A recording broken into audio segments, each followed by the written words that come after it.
అసలు నువ్వు చేయకుండా ఆయనకు వదిలేస్తే ఏదో చేస్తాడు. ఏది బెటర్ అంటావు? అది సులువైన పని, తెలివైన పని, కరెక్ట్ అయిన పని.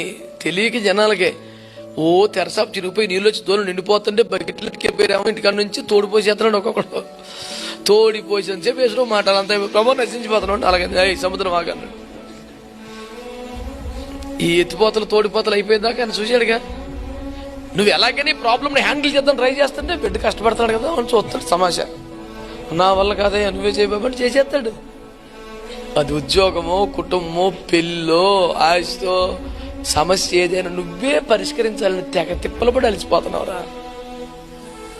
ఆయన చేతికి అప్పగించుకోవచ్చు కదరా నాయన.